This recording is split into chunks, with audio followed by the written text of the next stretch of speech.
Hey, what do you know? This is the Melvin Live show. And remember yesterday, I promised you that the lighting will be a lot better. How do you like this? Well, it has been transformed in the last 24 hours. And this is what you are looking at. Let me know what you think and whether you like it and what I can improve from here. All right. So the few things that we want to talk about here today, w- primarily the first thing that I want to talk to you today, it's about the idea of selling. As an entrepreneur, we all have to learn how to sell, whether it's selling our idea, whether it's selling our product, whether it's selling our services. We have to learn how to sell because if we are not able to sell what we are, what we have, then it is going to be a tremendous torture or challenge for us to be able to get up there. So the key thing here is really to be able to sell. But I hate selling. I'll be first to tell you that I hate selling. That said, I have consistently sold six figures consulting packages when I was a one person consulting firm. And I have sold those consulting packages consistently year after year after year. So, how do I do it? Well, before that, I would like to kind of take you all the way back to where it first started. Now, it all started when I only had $15 in my bank account. And those days, in order for you to go to the ATM to withdraw money, the minimum amount that you can withdraw was $10. And the minimum amount that you must have in your bank account was $10. So with just $15 in the bank account, I couldn't do anything. I couldn't withdraw $10 because then I would have $5 left in the account. And I couldn't withdraw $5 because the minimum amount to withdraw was 10. And so what happened was I had no choice but to stand in line. And mind you, it was a long line. I had to stand in line to withdraw $5 just for lunch because I had no money. And at the point in time, I was just standing in line and was just looking around and looking at all these people who are standing in line waiting for their turn. And then I asked myself this question: why do they spend their lunch time standing in line to do their banking transaction? Why wouldn't they find a better way to do that? And so that led me to start thinking about providing services and understanding the needs of the customer. So when I speak to some people, they told me that, well, the reason why they do not use the internet banking at the point in time, or they do not use the online services or the services via the ATM was because they were concerned, and their main concern was that if I'm going to transfer a large amount of money and if it doesn't go where I want it to go, what kind of recourse do I have? And so as a result that they kind of stop there and they revert to their old behaviors. In other words, they do what they know how to do, which is essentially standing in line and getting someone to attend to them. And that was what they did. And so with that itself, I realized that there is this one thing And the one thing is, if we are able to understand the mindset of our customers, if we are able to understand their desires, their frustrations, and when I talk about their desires, there are basically three types of desires. So, one type of desire is what we call the physical desire. And physical desire could be I want to be thinner, I want to be fitter, I want to lose weight. Those are physical desires. I want to look better, right? All those are physical desire. Then, of course, you have that sensual desire or emotional desire. They want to feel love. They want to feel that they are significant. They want to feel that they are important, they are exclusive, that they are one of the few people who have made it, right? So that's the emotional desire. And then the third level type of desire is essentially the mental desire. They want to think that they have better way of thinking compared to their peers. They have a better way of reasoning. They have a better way of thinking about strategies compared to their peers. And all these are the different types of desire that they would have. And on the flip side of this, there will be three types of frustration. The physical frustration. I am fat and I cannot squeeze myself into the regular seat on an airplane without having my breathing impaired. I have an emotional frustration. I am anxious all the time. I'm not sure what I'm doing, and I have no idea what I can do to become better. Or they also have a mental frustration, right? They are not able to get that level of clarity. They are not able to correctly identify what went wrong. I mean, their mind is just muddled. So it led me to realize that once you understand the customer, and once you understand the customer, the next thing that you want to do is you want to guide the customer along the way. And so guiding the customer can come in three different forms. When I was first starting out, guiding the customer means that I would go out there and I would start talking to the customer.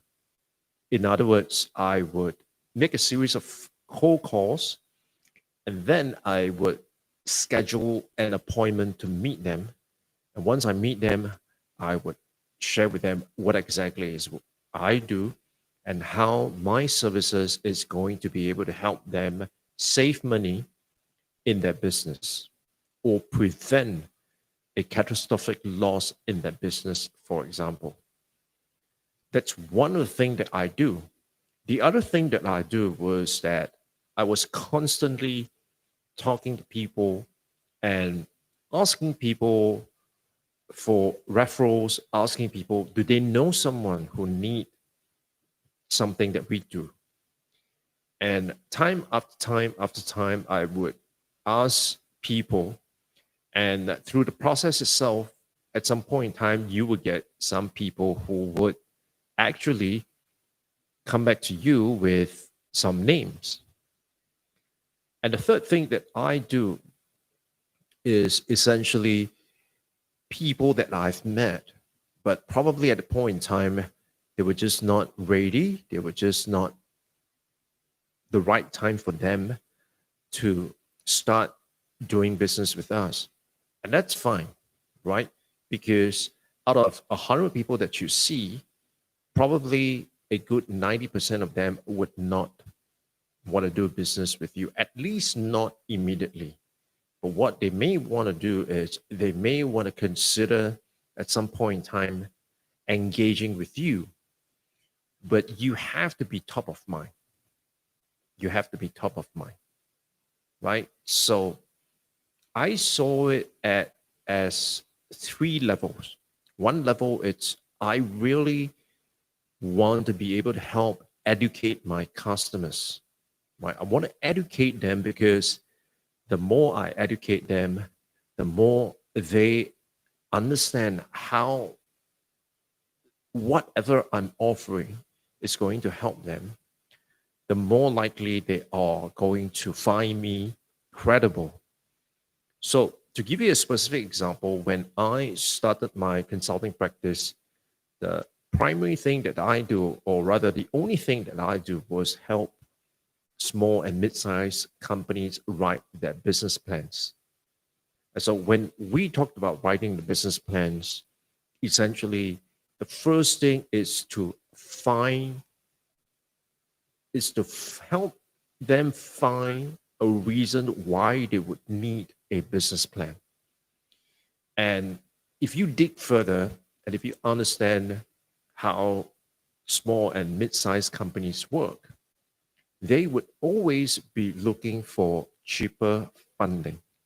If they can borrow money, or if they can get money at a very low cost, and they are able to use that money to get customers, to get orders, and that the cost of them borrowing the money or getting the fund compared to them getting the customer, it's much, much lower.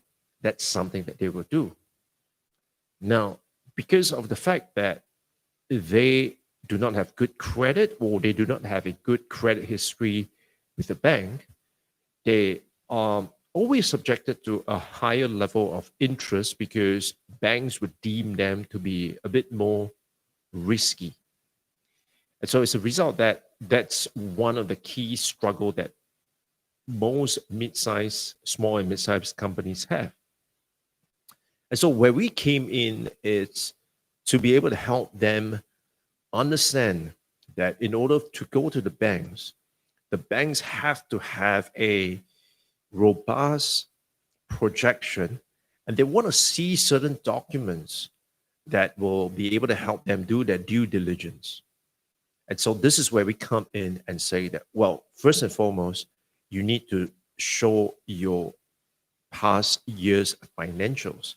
Now, after you have shown your past year financials, the next thing you want to do is you want to do some level of projection. And with that projection itself, you want to be able to say that this is the amount of revenue that you are able to bring in, provided if you get this amount of working capital. And so once you're able to demonstrate that to the banks, the chances of you getting access to loan would definitely be higher. On top of that, if you are able to demonstrate that you are considered a low risk, in other words, this is something that you have been doing. It is not something that you have never done before and you are going into it. So if you're able to demonstrate that, definitely the banks are going to see you with favorable impressions. And so this is where we come in and we offer them the business plan. So, like I said, I hate to sell, but I have sold consulting packages consistently year after year. And that's how I earn a living. And the way I do it, essentially, it's to be very, very clear about what my prospects, what my customers need. And once I'm able to figure that out, then I will take a 3-step process to get to them and to be able to sit in front of them and make them an offer. And so the first part is really to demonstrate how I can help them by actually helping them. The second part is to demonstrate if they're going to work with me, these are the things that I would do for them during the period that we're going to work with. And the third thing is then to ask them if they are ready to embark on a project like this. And I would say that my track record has been pretty impressive because in the first year when we started doing that, within a period of 6 months, we were able to get 18 new clients. And all these clients were averaging somewhere between $12 to $18,000 in terms of project size. And that was pretty good because we were a new kid on the block, but we were able to go in and get the attention of the market, as well as to be able to compete with the existing players and essentially grab a piece of the market share itself. And so this is the key idea with how you can sell even if you do not like to sell. So in the next couple of days, what I'd like to share with you is once you have this idea about how to sell and how to approach it, then the key thing is really to focus on one thing. And what's that one thing? I will share that with you tomorrow. Right? If you got a question, please feel free to ask away. And if there is something that I could help you with, I would be more than glad to do so.